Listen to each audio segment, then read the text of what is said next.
اللهم صل وسلم وبارك على سيدنا محمد وعلى اهله وصحبه وسلم. ازيكم حبايبي؟ عاملين ايه؟ يا رب تكونوا بالف خير. البيض يغلى واحنا نقلل في البيض. النهارده هنعمل مع بعض كيكه الفج ببيضه واحده، وهنحطها النهارده في طواجن وهنعمل منها طواجن سعاده. يعني لو انت ست بيت، توفير التوفير التوفير. العيال سقعانه، انتوا بردانين في الجو الصعب اللي احنا فيه الايام دي، عايزين تعملوا حاجه حلوه ومش مكلفه. تعالي تابعي معايا الفيديو الاخر، ولو اول مره تشوفيني ما تنسيش تشتركي في القناه. انا عملت ايه بقى؟ حطيت كوبايه ونص من الدقيق، وحطيت معلقتين من الكاكاو، وهنحط معلقه من البيكنج باودر وذره ملح، والكلام ده كله هننخله ونسيبهم على جنب. دي كلها المواد الجافه بتاعتنا. النهارده بقى توفير التوفير، كل ما البيض يغلي هنشيل لكم البيض. البيضه دلوقتي ب 4 جنيه، يعني المره الجايه لو زادت عن كده هنشيل البيض خالص، وهعمل لكم كيكه من غير بيض خالص. وعملتها قبل كده على قناه اللي قبل كده. تمام، اضغطوا لايك للفيديو عشان الفيديو حلو قوي قوي النهارده. ده المواد الجافه تاني عشان ما نتوش: كوبايه ونص من الدقيق، معلقتين من الكاكاو، معلقه من البيكنج باودر وذره ملح، وسبناهم على جنب. ومعايا البيضه الحلوه بتاعتي الجميله دي. بجهز كده بس المضرب بتاعي، وتعالوا نشوف هنعمل ايه. هنحط مع البيضه دي فانيليا. تمام، وهنجيب كوبايه من السكر هننزل بيها حبه حبه. طبعا مقدار البيض النهارده يعني قليل، انا عملته معاكم الكيكه قبل كده دي ببطين، لكن النهارده هنعملها ببيضه واحده وهيديكي نفس النتيجه والله واحلى كمان. اصبري بس عشان تشوفي النتيجه اللي احنا طلعنا بها من الكيكه دي بالبيضه الواحده دي عامله ازاي، والكيكه هشه ازاي وخطيره. النهارده هننزل بقى بشويه بشويه من السكر، بس طبعا يعني السوائل بيضه واحده فالسكر كتير، فتعالوا بقى نزود السوائل على طول علشان نعرف نضرب وندوب السكر فيه. هنحط كمان ربع كوبايه من الزيت ونص كوبايه من اللبن. نص كوبايه من اللبن اللي نزلنا بيها بدري دي علشان تعادل مقدار البيضه التانية اللي احنا عملناها. ممكن ننزل بنص كوبايه من الميه خالص، لو مفيش لبن مفيش مشكله. انا حطيت كمان اهي ربع كوبايه من الزيت ونص كوبايه من اللبن، ونقدر نستبدل اللبن ده بميه، تمام مفيش مشكله. نبدأ نضرب بقى 10 دقايق. خلاص بقى احنا حطينا كل المواد السائلة بتاعتنا، نفضل نضرب 10 دقايق متواصلة لغاية ما الخليط ده يكون معاكي عمل فوم كده، ويكون معاكي السكر دايب خالص. اهم حاجة عندي كمان غير الفوم ان السكر يكون دايب. طبعا الخليط في سوائل مش هيتقل خالص يا بنات، لكن لونه هيفتحها ويبيض زي ما انتم شايفين كده، ويعمل زي رغوة كده مثلا نقول. والسكر بتاعك يدوب خالص. اول اصلا ما السكر يدوب طبعا الخليط برضو هيلف شويه ويتقل شويه. تمام، هنشيل بقى المضرب خلاص، ما عدناش عايزينه. نقدر نعمل الخليط ده في الخلاط بمنتهى السهوله، مش محتاج مضرب خالص. انا بس بستسهل المضرب، لكن هو مش محتاج مضرب. نجيب بقى المضرب العادي اليدوي بتاعنا، ونبدا نحط الخليط ده واحده واحده، يعني معلقه معلقه. حطي معلقه تختفي تحطي المعلقه اللي بعدها. كميه السوائل احنا ماشيين لحد دلوقتي لسه ما حطيناش الميه. كميه السوائل دلوقتي الدقيق كتير، احنا حاطين دلوقتي كميه المواد الجافه كتير، فهتلاقي معاكي تكون خليط تقيل جدا جدا جدا، ما هيعرفش يمشي بالشكل ده. فاحنا لسه هنجيب كوبايه من الميه السخنه، بس مش هننزل بيها مره واحده علشان كل دقيقه غير التاني وكل كيكه غير التانيه. هننزل بقى بالكوبايه حبه حبه لغايه ما الخليط يظبط معاكي ويكون لك عجينه الكيك. المهم بقى كده مع معلقه معلقه لغايه ما تخلصي معاكي كل الخليط بتاعك، وهتلاقي تكون معاكي عجينه تقيله كده. نبدا ننزل بقى بالميه السخنه، ميه سخنه بتغلي. ما تخافيش ان هي تكون بتغلي او سخنه قوي، ما بتعملش اي حاجه. كل ما تكون اصلا سخنه قوي قوي بتكون تدي نتيجه احلى اصلا، وتدي هشاشه للكيك جميله. هننزل بيها حبه حبه لغايه شوفي هتاخد منك قد ايه من الميه السخنه، لغايه ما الكيك قوامها يبقى حلو. قوام الكيك ده مش تقيل ومش خفيف، يعني ما تقليش الكيك معاكي ويبقى تقيل قوي بينزل بالقوه، وما تسيبوهوش خالص، يعني خليه قوام مظبوط كده بعينيكي. تمام، انا خد معايا كوبايه الا ربع. شوفي انت هياخد معاكي قد ايه، على قد ما ياخد معاكي. ما تنزليش بالميه السخنه مره واحده، دول فضلوا مش هحطهم. هنحط بقى اخر حاجه معلقه من الخل، حلوه جدا ومحسن فظيع للكيكات. حطي معلقه من الخل، وبحب احطه في اخر مرحله. بدي تفاعل بقى مع البيكنج باودر، وتلاقي بدا يبقى بقى ظهرت بقى وفراغات ظهرت ومش عارفه وبدا الخل يشتغل. تمام، هنجيب بقى النهارده هنعملهم طواجن سعاده. ما اقولكيش انا ما عنديش الا الطواجن دي. الطواجن دي كبيره جدا وحجمها كبير، لكن على فكره الطواجن السعاده اللي بتتباع بيكون حجمها صغير خالص. الخليط ده يعمل لك 10 من طواجن السعاده اللي بيتباعوا صغيرين، لكن انا عملت منهم 4 بس من الطواجن دي، لان الطواجن دي حجمها كبير، حجمها كبير قوي. وحتى الاتنين اللي هناك دول كبار عن دول كمان.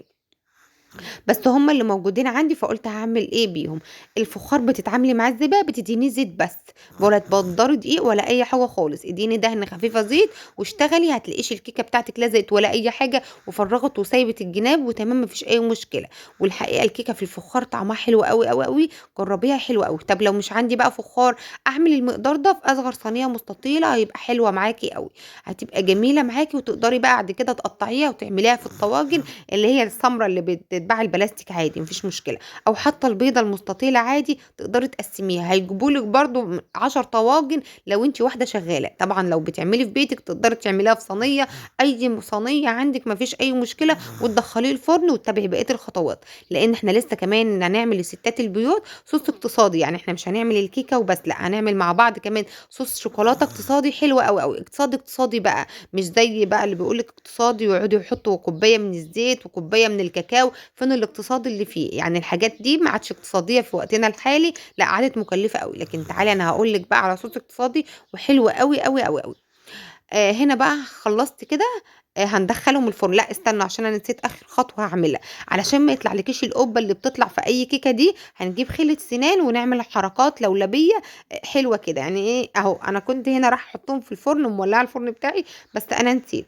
لأ هاجيب الخلة بتاع السنان وهاقعد أعمل كده علشان ما تعملكيش القِبّة وكل كل الطواجن تطلع بتاعتِك وشّها متساوي وشكلها حلو.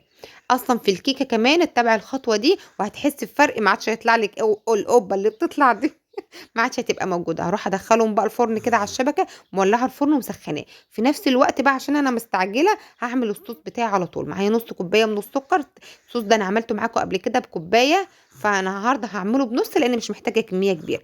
معايا نُص كوباية من اللبن، نُص كوباية من السكر، معلقة كبيرة مليانة نشا، ومعلقة كبيرة مليانة كاكاو.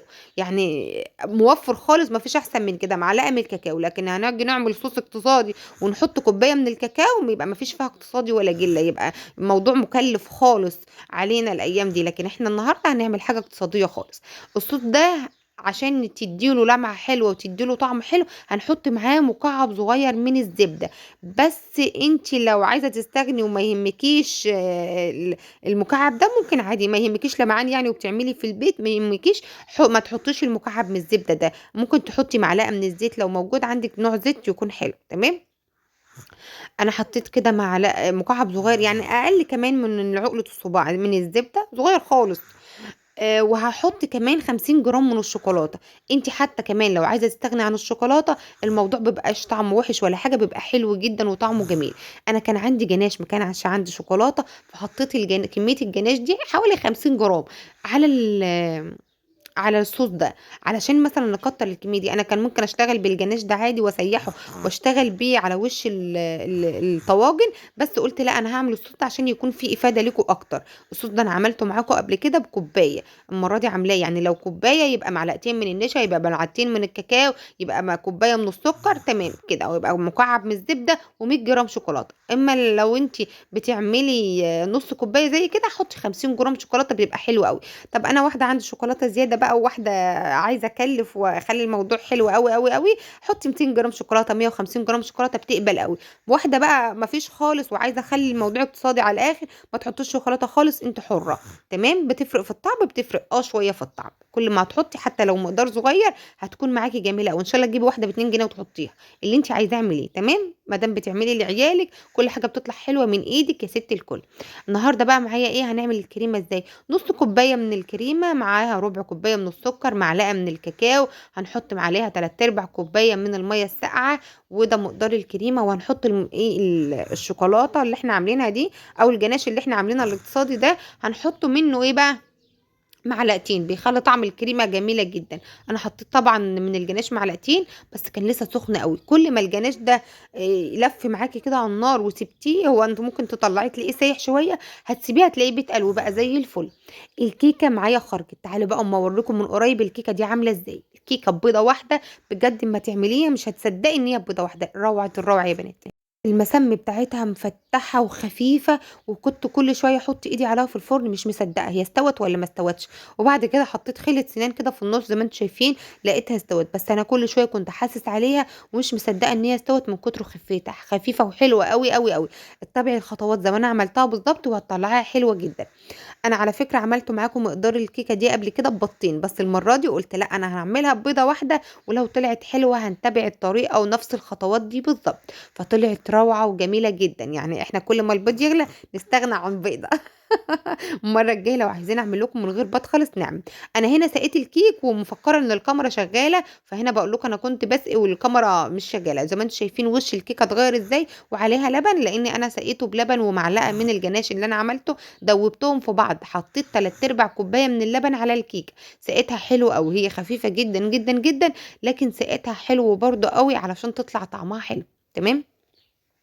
كيكة الطواجن دي تقدري تعمليها كده وتبيعيها لأنها رهيبة وحلوة أوي، أوي، أوي، يعني لو أنتِ واحدة شغالة تقدري تعملي نفس الكيكة دي وتحطيها في الطواجن لأنها خطيرة يا بنات، خطيرة وممتازة، هي كيكة الفادج نفس كيكة الفادج بيضة واحدة ونفس الخفية ونفس الجمال بتاعة كيكة الفادج وحلوة أوي، أوي، أوي، يعني لو أنتِ واحدة بتشتغلي ممكن نعمل الجناش العادي اللي إحنا بنعمله ونستخدمه، أمّا لو أنتِ بتعملي وسِت بيت تقدري تستخدمي الجناش الاقتصادي ده في البيت، شايفين لمعانه حلو إزاي؟ حلو جدًا، جدًا، جدًا، كان لسه سخن كمان، حطيت الكريمة ورجعت حطيت على طول الجناش عليها، أنتِ ابقي اصبري شوية أو دخّليهم يشمّعوا مثلًا في قلب التلاجة وإيه، وبعد كده حطي الجناش.